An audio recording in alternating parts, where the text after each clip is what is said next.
It up right here. This is my guy. Yes. I'm so happy to see you. The only no-filter sports show in Kentucky. It's the Alan Cutler Show with award-winning TV sportscaster Alan Cutler. Good afternoon. I'm Alan Cutler. Honored and pleased to be with you. Cats lose, as you know, 71-63 to Florida. I've asked Sean to look this up. Is that the longest game in the history of college basketball? That was unbelievable. It felt like 4.5 freaking hours. It did. I'm going to tell you this, and I might surprise you. I am not down on this Kentucky basketball team for this game. Let me repeat. I am not down on this Kentucky basketball team because of today. Jerry Tipton will join us in just a couple moments. And then after 4 o'clock, Van Hiles, who knows his basketball, was a Studley DB for Kentucky, and he will join us. I'll open up the lines, which I never do, 859-381-1313 for a call or a text. I've taken some text messages directed at me just in the course of the game. I might be talking about some of those, but one number sticks out, and it's not 71-63. I know the score is the most important and all that kind of stuff. 50-29. 50-29. 50-29. That was the rebounds. And Florida, compared to Kentucky, were like giants. This is why I'm not down on this Kentucky team. They were tough. Blood for Chandler. Refereeing sucked on both ends. Really did. By the way, I'm not saying Kentucky lost because of the refereeing, but, you know, the hip check, out of bounds, no foul call. I mean, blood. I mean, come on. Some of the no calls, absolutely unequivocally embarrassing. Embarrassing. The SEC should be embarrassed. Embarrassed. But forget about that. And you probably don't care about this one. Whoever Florida plays tomorrow, they're going to be sore and tired. You know why they're going to be sore and tired? Because Kentucky beating on those kids too. Kentucky's going to be tired too. I saw toughness from this team that was beautiful. Look, it's pretty simple. They had wide open threes, as you know, and they couldn't hit it. I'm not talking about contested threes, wide open threes. And they hit a few. They're in this game. And what was it, about 14 minutes that Florida didn't score? I don't know the exact number. I think it was over 14 minutes. And if I'm wrong, 15 minutes, whatever. They didn't get a field goal. A lot of that is due to Kentucky's toughness and Kentucky's defense. But here's the number. Here's the number. 50-29. And the offensive rebounds for Florida were just crazy. It was just crazy. They had 18 offensive rebounds to Kentucky's 8. And they had 21 second chance points. Kentucky had 8. That was the game. That was the game. That was the game. This surprised me. The points in the paint, it was 30-28 Florida. It seemed like more. What was one of the big problems that Kentucky had when they lost at Rupp Arena? Florida destroyed them with fast break points, didn't they? How about this? You know, it's a little thing, and you say, well, I don't give a rat's because they lost, but, you know, they took a weakness and turned it into a strength. So you got to applaud Pope, and you got to applaud the kids on the team. 18-10. 18-10. And what was it? It was in a couple minutes of the game they had not one, not two, but 3 turnovers, and you go, oh, my gosh. Oh, my gosh. They were 4 for 7 starting out, and were down 16-8 because of 3 turnovers. And they really got it together. They ended up with 12. And it looked like it was going to be much worse. As a matter of fact, Florida had 18 turnovers. 18. Any way you slice it, they couldn't hit a shot. And I'm not saying, and I'm taking nothing away from Florida, a lot of the shots that Kentucky missed had nothing to do with Florida. Nothing. Nothing to do with Florida. But I saw toughness on this Kentucky team that I really liked. Diabate was great, by the way. He really was. He played a special game, 5 of 7 from the field, 14 points, toughness. This team was tough. And I want you to think about this. If they play this tough when they go to the NCAA tournament and they get there, I can't imagine they're worse than a 7 seed. You know, again, I'm not Joe Lenardi. I'm not Mike DeCourcy. I've read a whole bunch of stuff in the last 24 hours, you know, on different people and different theories and that kind of stuff. I think they had to win to get to a number 6 seed. But if they're a 7 seed after the last week, that's okay. Your chances, as everybody knows who follows basketball, getting to the Sweet 16 are so much better. If you're a 7 seed versus a lower seed, it's ridiculous. Jerry Tipton will join us right after this. But as you know, driving should feel personal. We're talking about Quantrell. Driving should feel personal, protected, centered, completely at ease the moment you pull on the road. That's the Volvo difference, and we know it firsthand. Thoughtful design, quiet confidence, and safety, always working in the background so you can simply breathe and drive. Plus, the luxury of Volvo is often more within reach than expected. That's why Volvo deserves your first look. At Quattro Volvo, Brentley and Mark, they have built a dealership that's calm, respectful, and genuinely helpful. And they're friends of mine. We have 3 cars from the Quantrill family of dealerships. Right now, get 0.99%, 0.99%, 0.99% APR for 36 months on most 2026 models. See dealer for details. Visit QuantrillVolvo.com. Florida 71-63 over Kentucky. The SEC tournament is gone. I know what I would do if I was Pope. I'd give these kids at least 2 or 3 days off. That's what I would do, unless you needed treatment. Seriously, give them 2 or 3 days off. Let them heal. Let them rest. Let them be fresh for the NCAA tournament. And I'm going to tell you, if you play this tough in the NCAA tournament, I don't see any reason why they can't get to at least the Sweet 16. I really don't. Unless they can't shoot on a game or unless it's a bad matchup, that kind of stuff. I'm more optimistic about this team today than I was a week ago, even after this loss. I'm serious. I'm really serious. And if you think I'm nuts, God bless, more power to you. Jerry Tipton coming up next, talking about this basketball game. Oh, my, oh, my, oh, my. Alan Cutler, 1300 AM, 92.5 FM. No Filter Radio with Alan Cutler, brought to you by Quantrell Auto Group. QuantrellForLife.com. Hi, this is Alan Cutler. Have a no-filter comment? Hit the text line, 859-381-1313, 859-381-1313. Brought to you by Hickson Funson, Kentucky Lawyers. We've got a wind advisory until 7 a.m. tomorrow morning. The real problem this afternoon is Tate's Creek outbound. The right lane is blocked. Tate's Creek outbound just before you get to Lansdowne. There are also problems on East Loudon at Royal Avenue and Bryan Station Road at Castle Rockaway.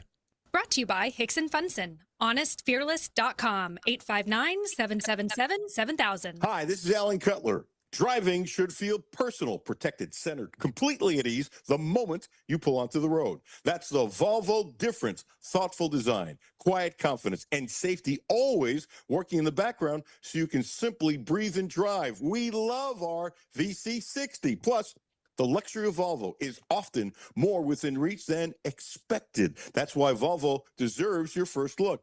At Quattro Volvo, Brentley and Mark, friends of mine, they have built a dealership that's calm, respectful, and genuinely helpful. Right now, get 0.99%. That's 0.99% APR for 36 months on most 2026 models. See dealer for details. Visit QuattroVolvo.com today.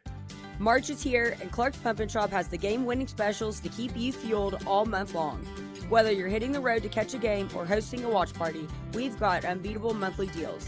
Stop in and pick up assorted M&M or Twix share-size candy bars, 2 for $4, and Mike and Ike's or Hot Tamales stand-up bags, 2 for $7. This March, make every stop a winner at Clark's Pump and Shop. Return, refresh, refuel. Brad Taylor, ESPN Radio. Want to win a trip to Las Vegas? All you got to do is beat Brad's brackets. Go to ESPNLex.com after the brackets are announced and fill out your bracket. If your bracket beats my bracket, you're in the running for a 3-night getaway to the Circa Resort and Casino in Las Vegas. The prize includes a $500 airline gift card, luxury airport limo service, a day bed at Stadium Swim, and drink vouchers at Legacy Club. Beat Brad's brackets, win Las Vegas. For rules, go to ESPNLex.com. Back to No Filter Radio with Alan Cutler.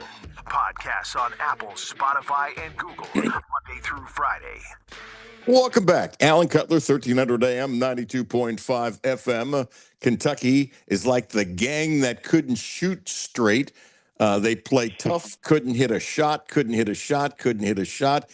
Jerry Tipton, Hall of Famer, retired from the Lexington Herald Leader, is kind enough to join us. Jerry, let me throw a question at you really quick. Was there any thought today, even an iota, just a smidgen of a thought, because you were there and I was there, 1984, when Kentucky played Georgetown, they were shooting so poorly, you didn't think it was like that at all, did you? No, it wasn't 3 for 33. Yeah. I remember that game, and I thought Kentucky was intimidated a little bit.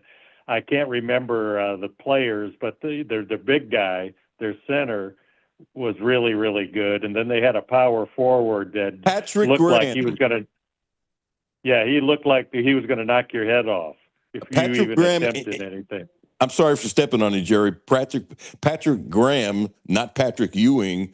And actually, they held Ewing in check for the game if you look at the numbers. But Patrick Graham intimidated the entire Kentucky team. I had a little thought of it, but it was nothing like that. That 3 for 33 was one of the damnedest things because in the first half, you thought Kentucky was going to win. So it wasn't that bad. But today's game seemed like about 6.5 hours long. Did it seem that way to you?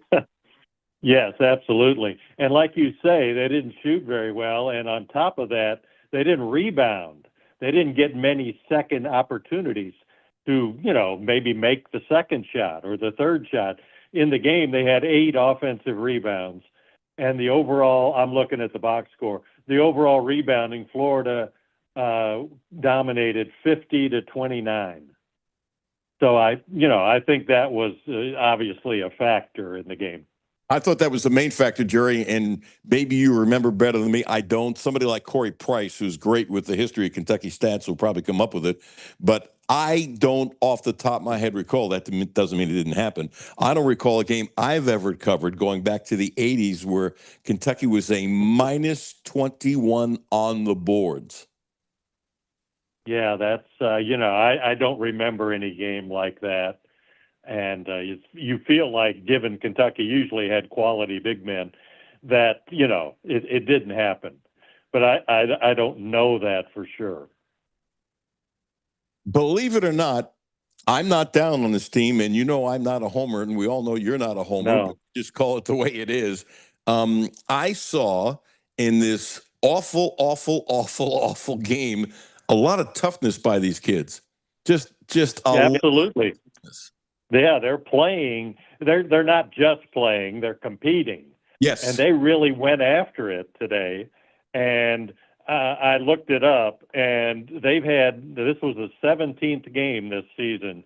That was, I think this is right, that was decided by single digits. And their record in those games is 9-8 now. And that, I think that's kind of the nature of games that come down to the end. You're probably not going to win them all. And, I don't have any stats to back me up here, but I would guess most teams are fairly close to 500 in games that come down to the last few minutes. And that would be that would worry me as a Kentucky fan going into the NCAA tournament. There's likely to be close games, more close games. And, I guess I would be holding my breath and hoping. I don't know why I'm remembering this story, but you rekindled a thought in my head. Patino been here 2 or 3 years, something like that, and I bet you remember this too. And after everything he had done, the 500 the first year, and then they're taking off and all that kind of stuff, and some fans had this thing. I really remember this, that his record against top 10 teams at that point was like 5-5. And there were people calling talk shows, and I wasn't doing one then. I remember on a dinner break, grabbing a burger, going back to the station. I don't remember who I was listening to, whatever. And these guys were calling up and complaining that Patino can't win the big one because he was 5-5, something like that, against top 10 teams. I'm screaming at the radio like an idiot. Really, he was 500 at that point. So it's top 10. Well, that makes me. Oh, go ahead. I'm sorry. No, go ahead, Jerry. It's just. Well, I was going to say, every time I did a story and there was some element to it about fans, they said something or chanted or something. There was I've probably said this to you. There's a psychology professor at Murray State, specializes in fan psychology. So I would call him and ask him to put it in perspective for me. He was pretty agreeable. And so he would, put it in perspective. And more than once, he told me the problem, the mistake I was making was thinking fans are logical. They're, they're over the, and he agreed. Later on, I told him I thought about it, and it was like in the criminal system, the legal system, you have crimes of passion. And he said, yes, that's right. You normally wouldn't do something, but because of your passion, it drives you to insanity or whatever. It drives you to, beyond, good sense. And so I think fans generally are like that. And certainly I think Kentucky fans are very passionate. And, I'm not surprised that, there's they take it out on coaches, the psychology professor said, because they identify with the players generally. Generally, I like how you paused and said generally. This is from my friend Doug Barnes, as you know him well, former assistant coach at Kentucky, who does the show all the time, which I appreciate. He was an assistant under Eddie Sutton. I said, send me something if you want, and we'll read it on the air. Quote, and give me your thoughts on this. A great competitive game against the probable #1 seed should help in the seeding, and we really needed the extra day's rest. Should help our confidence for a good run in the NC2A. What do you think? Well, I think that, certainly there's a logic to how he interpreted it. And, I wouldn't argue with any of that. My thought is that, and of course they were tired, third game in 3 days. That's, that's a chore. But anyway, my feeling is that every game is its own adventure. And, there's a certain, you can draw conclusions and so on. But I believe every game, there's an unpredictability, and you just have to play it out. And that, I'm going to show my age here, Alan. That hit home for me in the 1973 NBA Eastern playoff finals. I was a Celtic fan. They were playing the Knicks, first two games in Boston, and the Celtics won game 1 by 26. So I'm feeling pretty good. They're just clearly better.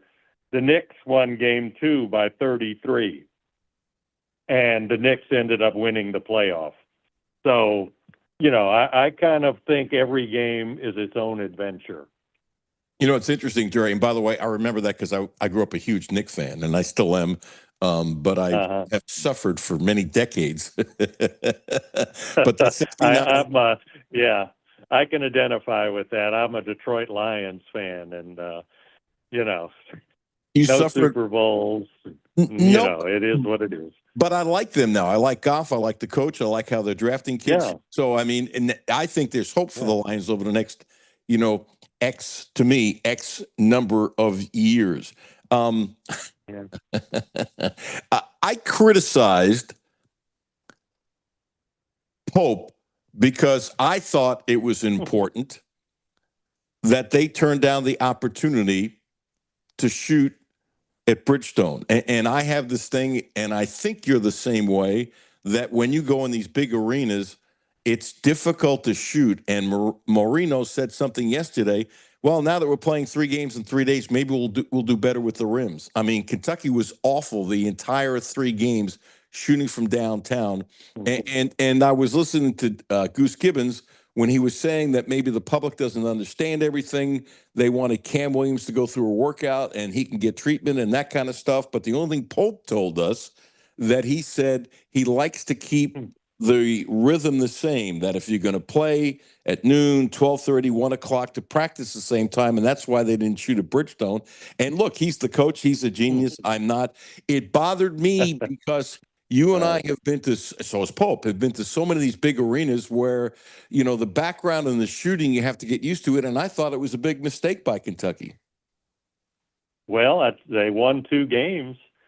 They won 2 games and played Florida down to the final minutes. Now, did they shoot well? No. And, I don't have the stats in front of me of the first 2 games they won, how they shot. They didn't shoot well. Okay. Well, I thought I heard the TV guy say Florida turned down the chance to shoot at Bridgestone earlier today. I may have misheard that, but I thought I heard that. I did not hear that. So if you heard They that, didn't shoot well either. no, they did not. Jeff Drummond had a stat that I wrote down that I'm feverishly looking for. Here it is. So this was, I think, around at the half. And Kentucky, he said, he looked it up, had shot 14 of 54, 26% from the arc up to that particular point in time in the Southeastern Conference tournament this week. And they didn't shoot well in the second half. So that, to me, is interesting, especially when you look in the second half. They were 5 for 23 for the game, 21%, and they shot a little better in the second half. Whoop-de-doo, 3 of 12 for 25%. So their three-point shooting was terrible, but Florida was even worse. I mean, Florida shot 15% from downtown, and Kentucky shot 22% from downtown.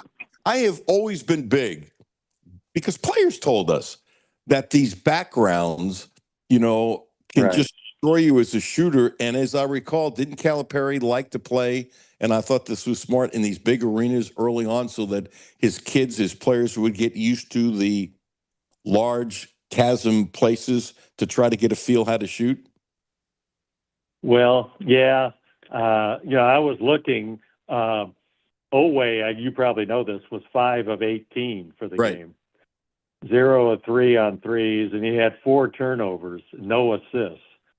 So obviously, but I was going to say, my older son and I went to the Florida game last Saturday, the final game of the regular season.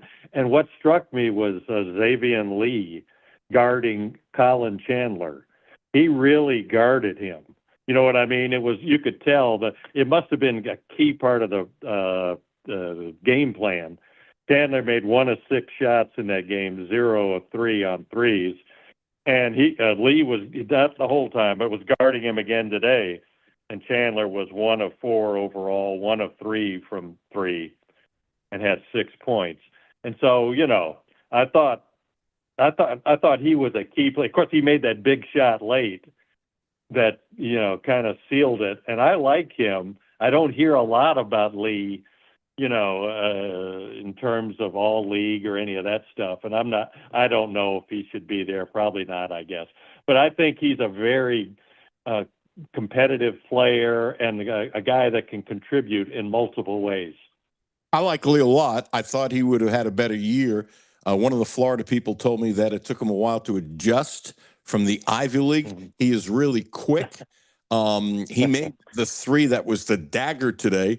I mean, he had 11, 3 of 5 from the field. His free throws sucked, 3 of 6. He had 5 rebounds, 6 assists. He played 31 minutes. And here's the other thing. Boogie Flan didn't shoot well. Terrible. He's 3 of 13. But he's turned into a pretty good defensive player. And their quickness Florida has on defense, and both those kids play hard defense. Jerry, I got to take a break. Can you hang on after the break? Sure thing. Jerry Tipton, the Hall of Famer.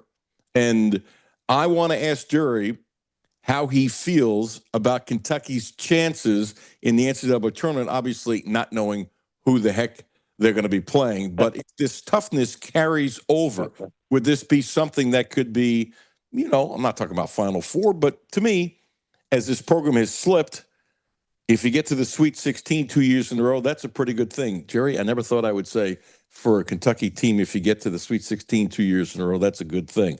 Have times. That won't be a long-lasting thing, Alan. Maybe this year, but, you know how that goes with the fans. You would think if Pope doesn't get past the Sweet 16 for 3 or 4 years, it would be very hot in the kitchen here, wouldn't you think? It would get hotter for sure. Hotter for sure. Jerry Tipton, kind enough to join us. Hey, don't forget about my friend Ramon Carriega at Blue Lotus Health, 859-533-0914, 859-533-0914. Acupuncture, now also providing a licensed massage therapist. Check out Ramon. Close to the radio station on Versailles Road, a special dude, and he's helped me tremendously. Please use my name when you go and set up an appointment. Your health is important. I'm big on health, especially since I'm now old. Didn't think about it when I was young. Should have, but I didn't. 859-533-0914. 1-4. Kentucky loses to Florida. They are done. It was the gang that couldn't shoot straight, but I loved their toughness. I really did. Alan Cutler, 1300 AM, 92.5 FM. No Filter Radio with Alan Cutler, brought to you by Quantrell Auto Group. QuantrellForLife.com. Hi, this is Alan Cutler. Have a no filter comment? Hit the text line, 859-381-1313. 859-381-1313. Brought to you by Hickson Funson, Kentucky Lawyers. We've got a wind advisory until 7 a.m. tomorrow morning. The real problem this afternoon is Tate's Creek outbound. The right lane is blocked. Tate's Creek outbound just before you get to Lansdowne. There are also problems on East Loudon at Royal Avenue and Bryan Station Road at Castle Rockaway. Brought to you by Hickson Funson, honestfearless.com, 859-777-7000. At Mashney Law, we protect your rights and defend your future. Whether it's a misdemeanor or serious felony, the government's working toward a conviction. Let's start preparing your defense. Give us a call at 859-484-8775 or schedule a free case evaluation at kycriminaldefense.com. Hi, this is Alan Cutler. Ready to feel the surge? Because Cadillac just turned the dial all the way up. At Quantrell Cadillac, innovation meets raw performance. From head-turning electric models to bold, gas-powered luxury machines built to move fast. We've owned fast. We loved fast. Right now, get 2.9% APR for 60 months on many electric models and 3.4% APR for 36 months on many gas-powered models. That's premium power with serious momentum behind it. Hit the throttle today at QuantrellCadillac.com. See dealer for details. W223CV Lexington. ESPN Sports Radio 1392.5. WLXG Lexington, an LM Communications broadcasting station.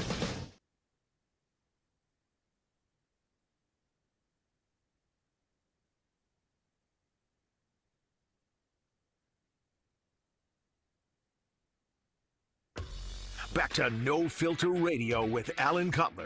Podcasts on Apple, Spotify, and Google, Monday through Friday. Welcome back. Alan Cutler, 1300 AM, 92.5 FM. Jerry Tipton, longtime scribe, Hall of Famer with the Lexington Herald Leader, kind enough to join us. Give a quick plug for your book, Jerry. Oh, well, thank you, Alan. Deja Blue, a sports writer reflects on 41 seasons covering Kentucky basketball. So a lot of memories and a lot of anxiety trying to put that together. But I was fairly happy with how it turned out, and I hope fans give it a chance.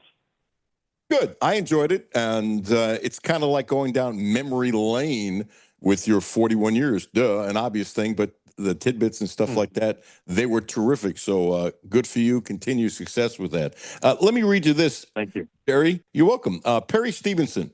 I'm 100% good with Pope regardless of the outcome of this year. I give him year 3 and then reevaluate if we haven't reached predetermined goals set at the start of the contract in each season, which I thought was an interesting way of putting it. But if who was that? That was Perry Stevenson. Oh, okay. Interesting kind of thought. Let me throw this at you. I chuckled at this. So I've been huge. I'm not the only one on this fatigue thing. It's been driving me out of my freaking mind. He did this thing last year where, they put the vests on you and then he would say certain players that they judge this, the science and all that kind of stuff way above my head, that certain players after 3 minutes, they're not as effective. So he wasn't doing it like a hockey team, but as you know, and people know, they bring guys in and out, in and out, in and out, in and out. And it was driving me out of my mind. And so fatigue, he has said many times, is an issue. Yesterday, and I loved it. He got his inner Jerry Tipton and Alan Cutler, my partner in Cut to the Chase, my book. Dr. John Wong politely asked, very professionally asked, did Pope have any second thoughts or regrets or think he made a mistake? I'm sorry, I don't remember the exact words. Wish he didn't talk about fatigue. And I've never seen Pope do this. He got one word, no. And then he turned his head. And I think I saw that online. Yeah, and I don't know enough about it. I don't go to the press conferences anymore, and so I don't. I kind of hesitate to make some sort of conclusion about it. But I did look. I thought, obviously fans are not entirely pleased so far with Mark Pope, and of course the injuries this year, to me, are a real factor that should ease people's minds for the moment, or at least for this year. But I looked it up, and Mike Krzyzewski, in his first 3 years as Duke coach, his record was 38-47. And in Dean Smith's first 3 years at North Carolina, in the against ACC teams, 23-19. Pretty pedestrian for North Carolina. And I think there's greater parity. Nobody wants to acknowledge that because they think Kentucky is such an elite program. But I think it's more and more of a thing where there are more good players, and it's harder to dominate. So we'll see how things play out. I've said this many times on radio, Jerry, through the years in different shows that I've done, that if Mike Krzyzewski started today, he probably would have been fired. Well, yeah, you would think so. And, of course, this is ancient history. John Wooden, in his first 15 seasons as UCLA coach, they only made 5 NCAA tournaments. It was a harder thing back then. No championships and only 1 Final Four, and I think we all know how that played out. One of the most dominating stretches for any coach in college basketball history with Wooden. So, we'll see. What I find interesting, 3 or 4 years before UCLA exploded, there was talk about getting rid of him, that he hadn't won enough. So, and that's not revisionist history. Yeah. I think a lot of people know that his first coaching job was I don't remember the name of the town, but a tiny town in Kentucky was his first high school job as a head coach. I remember it in the middle of their dominating, where they were winning, I don't know how many championships. They didn't win it one year, and I don't remember if I read this or heard it, that a booster went up to Wooden and said something to the effect that, well, you let us down this year. And, that's an example of passion, fan passion. There's a similar story about Vince Lombardi after winning like 3 NFL championships in a row. When he didn't win it the year after that, they were kind of people said, we expected you to win. Like, he put them on the map. Of course. Yeah, people are right. People are nuts. Let me throw this at you. I find this fascinating, Jerry. We got about 2-3 more minutes. Just getting away from Kentucky, but the coaching scene. So Cincinnati fires Wes Miller, and I thought he was going to do a really good job, so I was wrong. His record was 174, and they're paying him off $9.9 million, which to me is ridiculous. And the funny thing is, a week ago, he was a bubble team.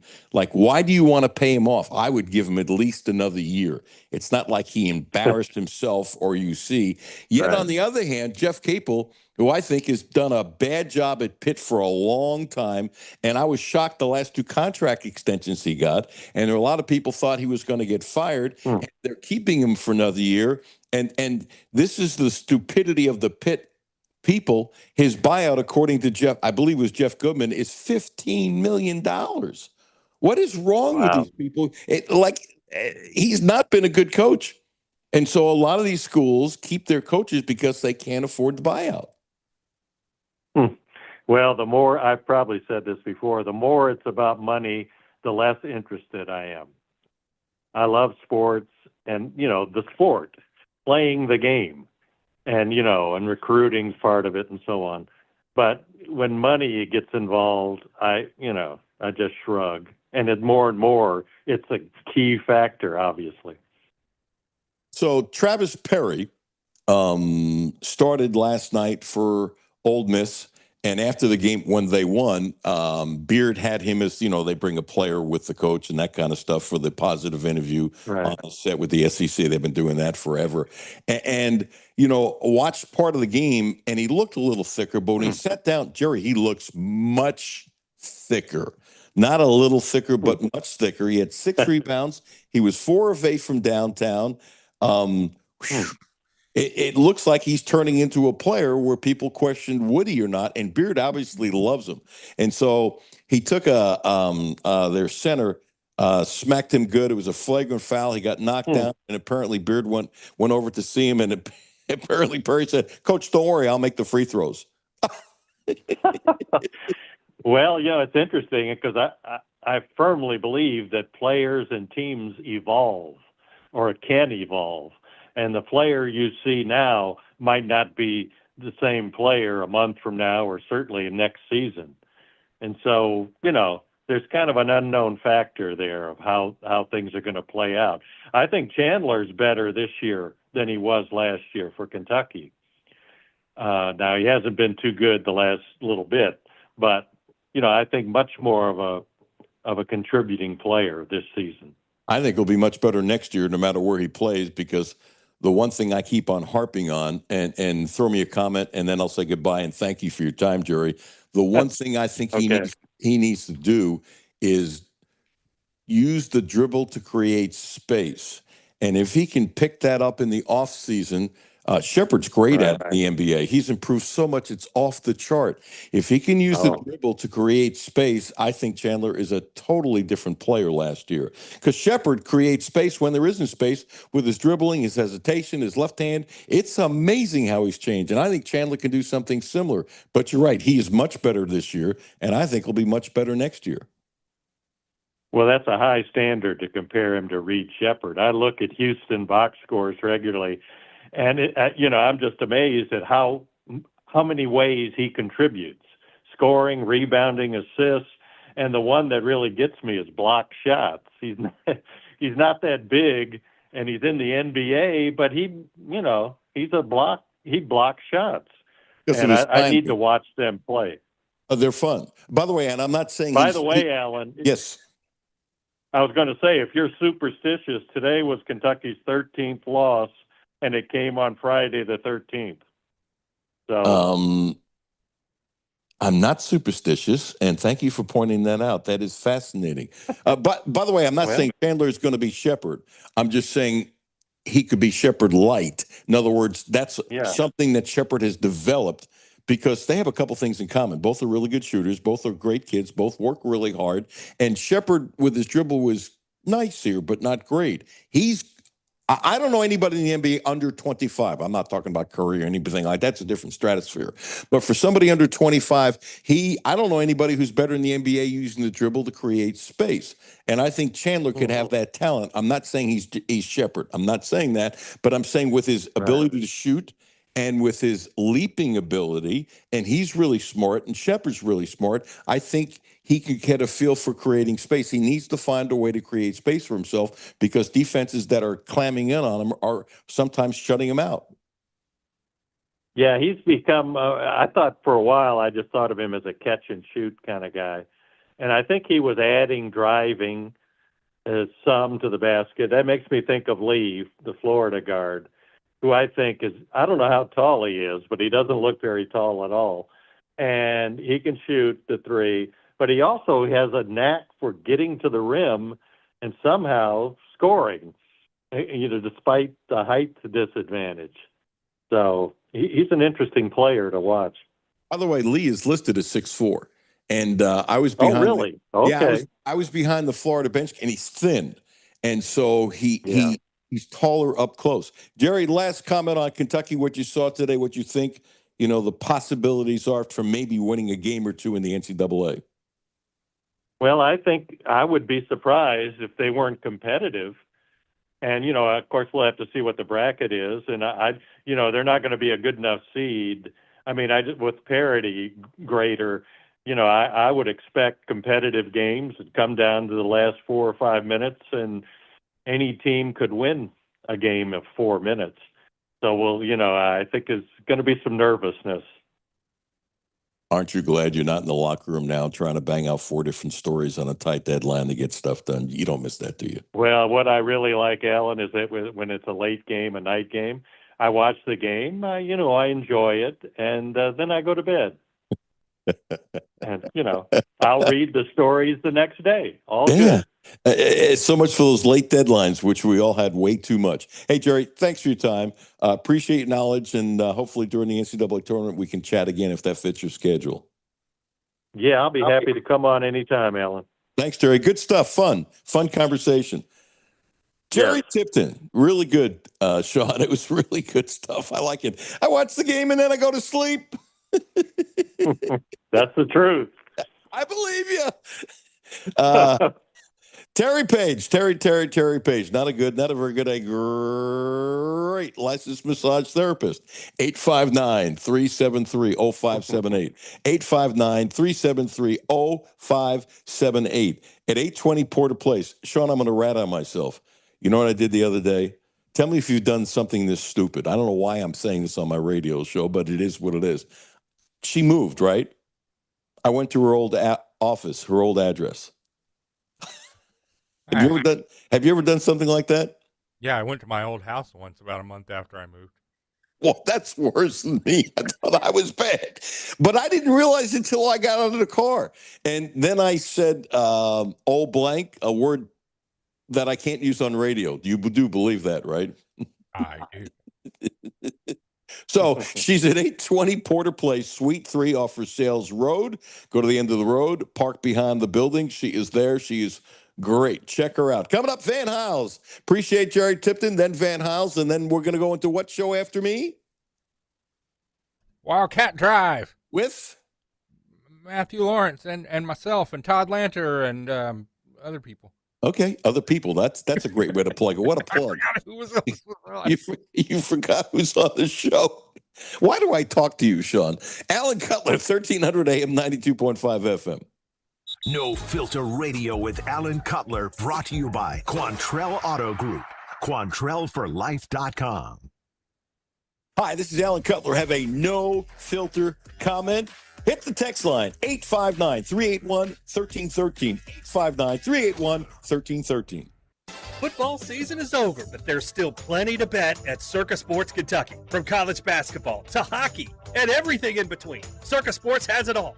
Circa Sports isn't just sports betting, it's sports betting the way it should be. High betting limits, player-friendly pricing, and enhanced in-game options so you can bet from tip-off to the final buzzer. Whether you're looking for futures on March hoops, props on your favorite players, and more, Circa Sports has you covered. Download the Circa Sports Kentucky app or visit circasports.com today. Hi, this is Alan Cutler. Ready to feel the surge? Because Cadillac just turned the dial all the way up. At Quantrell Cadillac, innovation meets raw performance. From head-turning electric models to bold, gas-powered luxury machines built to move fast. We've owned fast. We loved fast. Right now, get 2.9% APR for 60 months on many electric models and 3.4% APR for 36 months on many gas-powered models. That's premium power with serious momentum behind it. Hit the throttle today at QuantrellCadillac.com. See dealer for details. Brad Taylor, ESPN Radio. Want to win a trip to Las Vegas? All you got to do is beat Brad's brackets. Go to ESPNLex.com after the brackets are announced and fill out your bracket. If your bracket beats my bracket, you're in the running for a 3-night getaway to the Circa Resort and Casino in Las Vegas. The prize includes a $500 airline gift card, luxury airport limo service, a day bed at Stadium Swim, and drink vouchers at Legacy Club. Beat Brad's brackets, win Las Vegas. For rules, go to ESPNLex.com. Back to No Filter Radio with Alan Cutler. Podcasts on Apple, Spotify, and Google, Monday through Friday. I'd like to say I'm pretty accurate. I feel like that's probably my main strength. And then decision making, which is, something I obviously try to work on every single day. But I feel like I'm, for the most part, pretty smart with football. That's Kenny mentioned a new quarterback for Kentucky, and I thought we'll do a little football and then get into basketball because the scholarly, your beard is always so neatly trimmed, Van Hiles, and you look scholarly. I mean, you can fool some of the people some of the time, but you look like a professor that you should be giving a lecture in front of a class. I'm very impressed. You got a great beard. Well, I'm gonna say this. since I'm not at my laptop, I don't have AI at my disposal to really make myself look really intelligent. So I'm gonna have to come off the dome right now because I don't have the advantage of able to be typing into my laptop and getting good answers. Well, you always give good answers. Van Hiles, former Studley DB for Kentucky, back in the day, he did play with a face mask. He's not that old. Had a cup of coffee with the Bears in the NFL, and does wonderful stuff on football and basketball. He's a big follower of Kentucky women's basketball. But let's talk football for a second. Okay. The hype is on, and it should be on with any new coach with Stein, and that's beautiful. And I'm curious about your take. The players he's brought in on paper, I mean, they could have a blue wall offensive line. They got 3 guys they brought in who might be playing on Sundays. It's pretty impressive, but we'll see how it all comes together. And I'm reserving judgment because I don't want to go crazy on the hype. But you like what you see, and there better be hype now with a new coach. Otherwise, you really suck. But what did you think of Minchie being the quarterback? And what do you think about what you've seen so far, or you feel so far about UK football since you bled for UK? And if you're not on YouTube, folks, you have one of the biggest Kentucky K's I've ever seen on a shirt. Yeah, look, I'm gonna say this. I heard the interview with Minchie and his answer. I love the confidence. I think playing that position is one where you have to have, as I call it, irrational confidence. And I like the fact how he talks about I'm gonna protect the ball. I'm highly accurate. I like those words. And the other thing that excited me, and it's perception. I saw the first video from Kentucky football with the first day of spring, and what I like, and it's different, so I'm gonna like it, is the the high energy of practice from the head coach. If the head coach has high energy, everyone has to have a high energy because it feeds down. So having him on the field with the megaphone and being positive and being energetic and teaching and coaching, to me, has me feeling good. Now it's only spring, and do we have the right players? But there's nothing like creating energy for the fan base and for former players with seeing those type of videos. And that video definitely got me excited because I like what I saw from the practice. Now can they translate that and transition that into the games on Saturday? We will see shortly. Let me throw this at you. Some of the wideouts they brought in, I have no idea who they are. I'm just being honest, and I'm not going to pass judgment. Okay, my perception was that whether it's Sloan or Stein or the wide receivers, folks, and that kind of stuff, that they would be looking for certain properties in the guys they brought in, and they would all be quick twitch kind of guys because that's what he had at Oregon. And you can have quick twitch guys on all levels of college football. So we'll see. I trust what they are looking at until he shows us that you can't trust what he's looking at. I think you should. Plus, the guy's got a hell of a track record. So I want to play this clip, and you respond. It's clip 3, Sean, which you've got queued, where Minchie. Now, look, this is a positive thing. He's always going to say positive stuff, and I think everybody's smart enough to know that. But within the positivity that he must do, I think there's a little bit of an answer here that's worth playing. So here's Minchie talking about his wideouts. I feel like I say this every day, but I feel like we have a really good, really deep wide receiver room. We have a lot of like fast, twitchy guys, and I feel like that ranges throughout the entire room. I don't think there's a fall off, honestly. Sean, get the next clip ready to do. So I'm assuming you know more about some of these guys that they brought in to play wideout than I do, yes? I know about the guy from LSU that I think he started at Oklahoma. Yeah. He's the real deal. He's the real deal. I will say this. If they say they're fast and twitchy, I'm even more excited because it seemed like the receivers he got from the portal this season were kind of big guys. It seemed like all those guys are 6'2", 6'3", 6'4".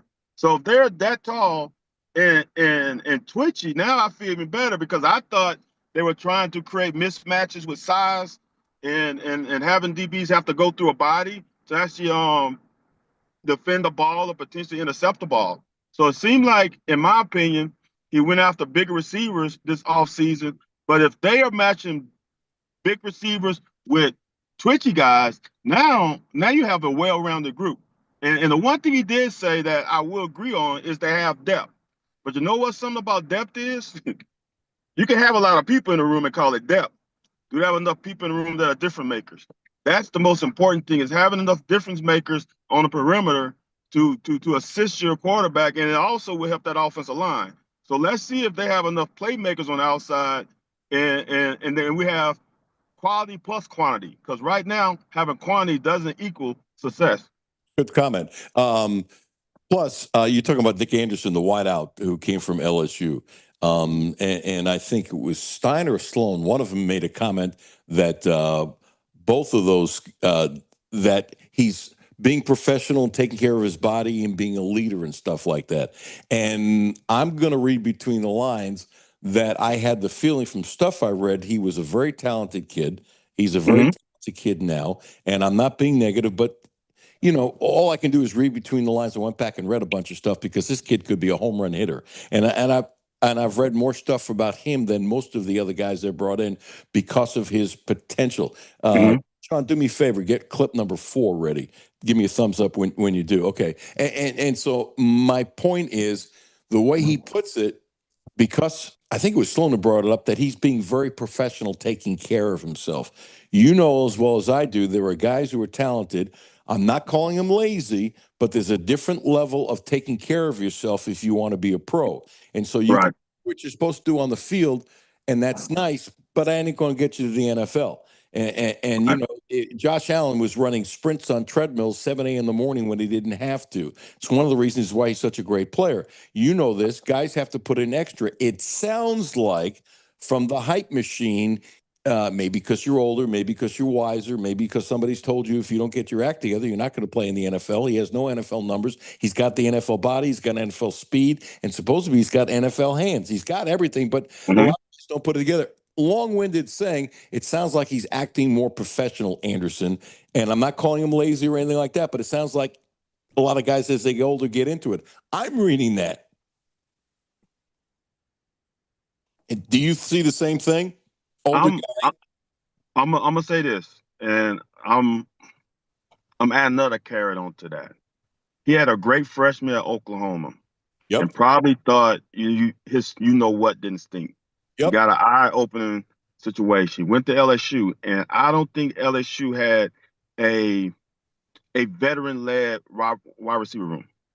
And I think he realized that, man, I wish I was back at Oklahoma, which had probably a more player-led room and less lack of better word, selfishness in that LSU locker room. And he learned from that, going from different places, and you kind of learn some things. And I think he learned from LSU with all the expectation they had preseason, with Nussmeier coming back as their quarterback, that they were supposed to be this high-power offense. When you have guys in a room that are selfish and not doing it for everyone on the team and not doing it for the guy next to them in the locker, you realize that you need to do it that way. And I think he might have realized that at LSU, and that might be one reason why he transferred, one of the reasons. And now he understands when I get my next opportunity, I need to do it the right way. And now he's understanding I got to do it the right way. He probably knows what the right way is, and now he's going to hopefully do that to our wide receiver room and bring some veteran leadership like Wandale did. And he's known for now being a leader and one of the 2 leaders of this room, which is backing up what you're saying. I want to play one more clip. And to me, this is one of the biggest things that goes on in college football now, and it's not talked about enough. You're bringing guys from all over the damn place. And it's not, you know, the big blue wall, these guys who get a 2, 3, 4 years and all that kind of stuff. Everybody knows that you're bringing all these people in, and you got to bond quickly. And coaches are learning and talking to psychologists and stuff like that. What do you do to bond quickly? And so this is one of the bigger things that any team has to do. Otherwise, your talent falls from the wayside. I want to play this clip. It is clip number 4, which Sean probably already has ready, about what Stein is doing so these guys get to know each other, which is absolutely unequivocally beyond a shadow of a doubt. Not as important as lifting weights, but you can lift all the weights and you'll be in great shape. But if you got no chemistry, in the fourth quarter, you might not bleed for your brother. I mean, that's just the way it is. And I like this, what they're doing, but I want you to comment after clip number 4.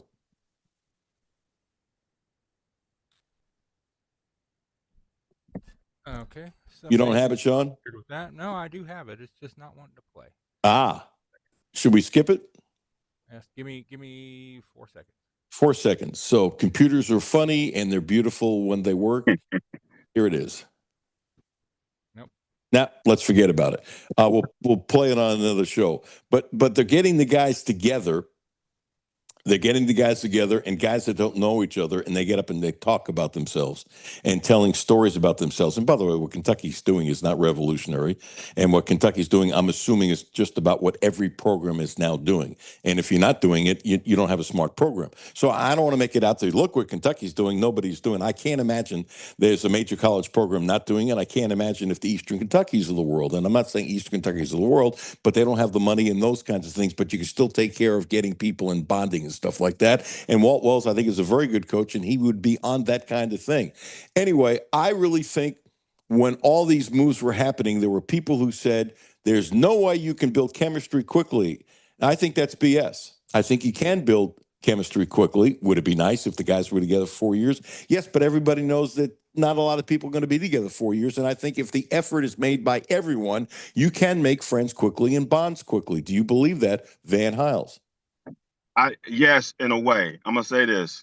I think chemistry is built 2 ways, and we have one of the ways. Chemistry is built through veteran leadership. So there's already a culture and everybody falls into line. And when these new guys come in, they see it and they're like, okay, well, that's how these guys operate over here. That's one way. Second way, you're getting a whole bunch of new guys in here who are older guys who bring in some experience and some examples from where they come from, and they can create that culture that way. Let's see. I'm gonna say this though. Winning cures everything. A team looks very united when you win your first 4 games. Because now it's easier to tap into guys and say, hey, do it this way. We're winning. Do it the right way. Once you start 1-3, all that culture building, all that, oh, I know that such and such mom works at UPS. That doesn't matter when you're 1-3.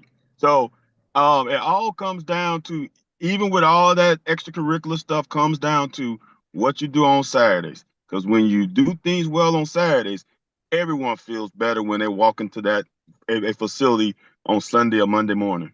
I want to do a short thing on Kentucky women's basketball because you follow them really seriously with them. We'll do a men's thing, and then we'll say goodbye and pass it on to the Wildcat Drive boys. Okay, so do you believe that they underachieved so far this year based upon the talent that they have, based upon the fact that they could have as many 3 players off this team who are leaving and might go to the WNBA? I'm not down on them. I'm not ripping them.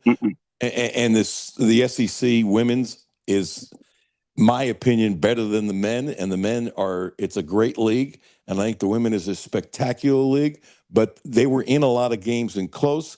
And, they had a good year. And I have a feeling they might do better in the NCAA tournament because of all the banging that goes on in this league. It wouldn't be surprising to me if they end up being one of the surprises of the NCAA because of playing different competition until you get to the Sweet 16. Anyway, do you think people are afraid of something negative? Not being negative, but I think they, based upon expectations, based upon the talent, slightly underachieved this year. Do you agree or no? I would say on paper, they definitely underachieved because of the record and what their record was in conference. Now, when you look at the season, when they were rolling, and Tiani Key, no pun intended, is kind of the key to the team. I said this on your show before the season. I said they're going to make it 4 in the tournament, in the conference tournament. When they got into the bracket where they had to play South Carolina in the quarterfinal, I'm like, well, that one is gone. But this team is better than what their record is. It's because of they lost 3 to 4 games of her being out, and then they have to acclimate her back into the lineup. This team is dangerous. If they are a 5 seed, whoever's the host of those first 2-round games are going to be mad. It's kind of similar to when we played Wichita State. Whoever's the 4th seed in that bracket, if they're number 5, is not going to be happy. This team has Elite 8 written all over them. The only thing to me that's bothersome that I'm scared about is that Tony Morgan is not very good at the free throw line. And I think her turnovers sometimes and her free throws at the end of the game can become an issue potentially. But other than that, there's no one else besides a few teams in our conference that has the type of length that we have on that team. This team is dangerous, and I see them going to the Elite 8. I don't care what bracket they're in. So I'm hopeful that this is going to be a good postseason for them. They go to the Elite 8, then they've done great. But up to this point, I think they've underachieved, especially when they have 2 players, Strack and Morgan. Obviously not key, but Strack and Morgan are top 10 and in some things top 5 players in the country in their positions. There aren't a lot of teams that have 2 players like that, and he is so important as well. So I think they've underachieved, but that seems to be a taboo thing to say around here. And I'm not down on the women's program, not at all. And I think you need to hold your judgment to the end of the year. And if they end up at the Final 8, I'll say they've had a great year. Is that fair? Van, I'm losing you a little bit. I don't know if you're driving somewhere. Yeah, I'm good now. Okay. Well, we got 1 minute. Give me your final thought on Kentucky, Florida, 71-63. I love the toughness of this team. I'm not down on this team from today. They were the game they couldn't shoot straight. They missed wide open shots. If they made a couple, this would have been a game. And they played ferocious defense against Florida. And I think Florida's going to be sore tomorrow because Kentucky beat on them a little bit. But some of the no calls by the referees, I think, is absolutely disgusting. But I'm not down on this Kentucky team for losing to Florida because of their toughness. And if they play with this toughness in the NCAA tournament, who knows who the hell they're going to play. But can I see them easily making the Sweet 16? I can, by the way. What say you? I say this. Can we go on a run of games where we play a full 40 minutes? Can we get into the tournament and be consistent? Because that's the only thing that's an issue for me is consistency. Yes, it's all good to be tough and play hard and play to the end of the game, but I don't need you to be down by 11, 15, 16 and then say, oh, now let's start playing a little better. If we can play 40 minutes, I feel good about the team. I don't think they're a Final Four team, but if they can play 40 minutes for 2 to 3 rounds, that gets you to the Sweet 16, and anything can happen when you get to the Sweet 16. All it takes is a hot game like Garrison had the other day, like Mo had today, a few guys to do something unexpected, and you can get yourself further than what you think. I love this time of year. By the way, you have a prediction for the football season, or is that not fair at this point? It's too early. But do you think the excitement is going to be back to a level that's even better than Stoops because of the enthusiasm on this team? I think so. The record, look, it's kind of like last season. Get me through the first quarter of the season, and then I can get a feeling. Because here's the thing: I tell people all the time, it's not always about us. Those other teams they have to adapt and integrate new people into their system. Are they as good as they think they're going to be? So it's kind of a two-sided sword. I'm not sure about it. Let's everybody acclimate to this new offense, new defense, this new system. It's a possibility because I don't think everyone's going to be hitting on all cylinders. So let me see the first 4 games, and then you get back to me. Is Mitchie going to be a star? I haven't seen enough film on him. See, that's the scary thing, right? And that's the great thing. I don't know how much longer you have. Here's the thing about what I like about the offense is no defense has enough film on them to game plan against. It's the same thing that happened with Eddie Graham when we put Lynn Bowden at quarterback. You have no idea what they're going to run. As a guy who watched film a lot, I'm scared now because what am I getting some pre-snap read on? I'm not, because I don't know what they're going to do. That's an advantage that they have to take advantage of at the beginning of the season because they are an unknown. So if they do that, let's see if they can surprise Alabama early in the season. Well, let's put it this way. I think it's pretty obvious that most defensive folks going against Kentucky will look at Oregon tape, and there's some tape on him at Notre Dame, and they'll have good guesses. They'll have good. But they can't. but they can't because we don't have those players. He cannot run the same thing he ran at Oregon. He just can't. If he does, Mr. Cutler, I'm not as impressed with him because you have to run the things that your guys and the talent on your team can actually handle and execute on Saturdays. If he tries to do what they did at Oregon, they have some dudes over there now. See, I think he's going to run a lot of things like he did at Oregon because he had variations of things. I don't think he's going to change his playbook that much, but we'll see. I'm going to remember that, and after games, when you're kind enough to join me, I'm going to remember to ask you about that. I bet he doesn't reinvent stuff as much as you think, and I will enjoy any moment that I could be right on you when it comes to football. I enjoy it because I'm gonna tell you. I'm. You can feel my smirk. I got to go, but you feel. No, I feel it. I'm gonna say this. Yeah. I'm gonna say it's gonna be more similar to UTSA than Oregon. When is that Texas San Antonio? I think it's gonna be closer to that. Okay, that doesn't surprise me. When I said Oregon, I meant his past, and I did not qualify that. That's on me, but that is honestly what I meant. In other words, and by the way, it wouldn't surprise me some coaches look at what he did to UTSA. In other words, my point was, and I did not describe it properly, that they'll look at his past, that he will draw from his past, and then put that in there. Hey, Van, always good talking to you. It's been a while. God bless you. Stay healthy, stay scholarly with your mouth and scholarly with your look. You really have a professorial look. I think I pronounced that wrong. Anyway, good to talk to you, man. I appreciate that. Yeah, well, let's talk about the women maybe next week when we find out who they're playing. Sounds good. I appreciate it, guys. Hey, thanks, man. Have a great day. Anytime. Van Hiles, Anytime. always fun. Van, I didn't let you give a quick plug. I'm sorry for your show. Oh, yeah. At VStyle17 on Twitter, Twitch, TikTok, at the Locker 411 Wednesdays, 9 p.m. Eastern Standard Time with myself and Anthony White, unfiltered, as the great Alan Cutler says, we unfiltered to another level though.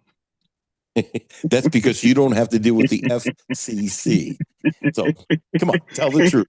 Yeah, hey, that was a little what you guys in the business say. I'm kind of egging it on. Yeah, you are. Yeah, you are. Come and see what it's all about, y'all. Yeah, check them out. I have. It's who knows where the hell it's going because they don't, but it's fun. Thanks, Van. I appreciate it. Talk to you, dude. Okay, bye. Sean, I don't know if you've ever heard it. It's a wild show. Anthony White is really good. He's really good, and they just go off on tangents that I'm pretty sure they have no idea. Okay, Kentucky loses. They're out of the SEC tournament again on Friday. That seems to happen too much in these days. I'm not down on this team. They just couldn't hit shots. I'm not giving Florida a lot of the credit for the missing shots. Give Florida credit for winning.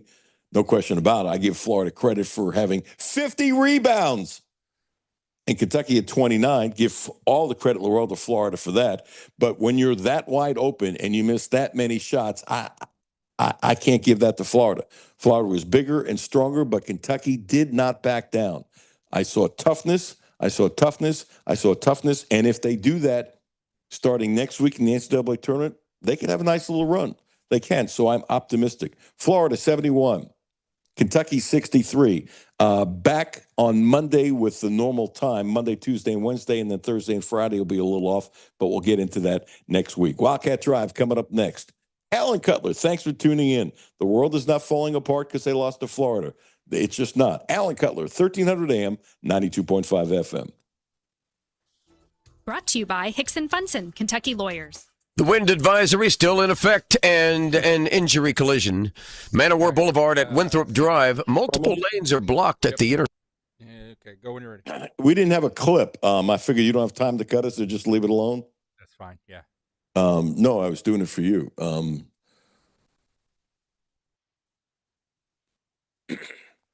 Hi, this is Alan Cutler, 1300 AM and 92.5 FM, back at the normal time, noon on Monday. And we will talk about, obviously, who Kentucky is playing in the NC2A. See you Monday at noon. All right. Thanks, dude. See ya. See you Monday. Bye.